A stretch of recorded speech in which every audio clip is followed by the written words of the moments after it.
ठाउँ हो जहाँ बिहे नगरेका केटाहरू जान सक्दैनन्? बिहे नगरेका केटाहरू बिहे नगरेका केटाहरूले जान नमिल्ने ठाउँ कुन हो? त्यो त सजिलो छ साथीहरू। अब भन्यो भने सही आन्सर बताएन भने रिसाउनुहुन्छ, जान्दैन भन्नुहुन्छ होइन। सही आन्सर बताइदियो भने हजुरले कसरी कमेन्ट गर्नुहुन्छ त? अनि मलाई त थाहा भइसक्यो, त्यही भएर हजुर कमेन्ट गर्न ल साथीहरू तपाईँहरू बताउनुहोस् यस्तो कुन ठाउँ हो जहाँ बिहे नगरेका केटाहरू जानै सक्दैन? यो मेरो लागि होइन क्वेसन, यो हजुरको लागि हो है साथीहरू। दुईवटा औँलालाई एक आपसमा यसरी जोड्नुलाई के भनिन्छ? ठिक छ, मतलब राम्रो, एकदम क्युट छ होला यो। दुई औँलालाई यसरी एक हातमा दुई औँलालाई यसरी एक आपसमा जोडेर केही चिज समाइन्छ भने त्यसलाई के भनिन्छ? चिम्टी भनिन्छ। एक चिम्टी माटो, एक चिम्टी सिन्दुर यसरी समाइनु चिम्टी भनिन्छ।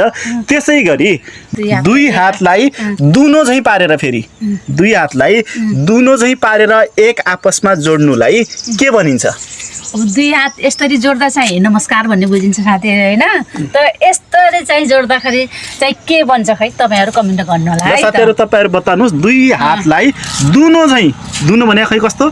दुनो झैँ यसरी जोड्नुलाई के भनिन्छ? तपाईँहरू कमेन्ट गर्नुहोस् ल।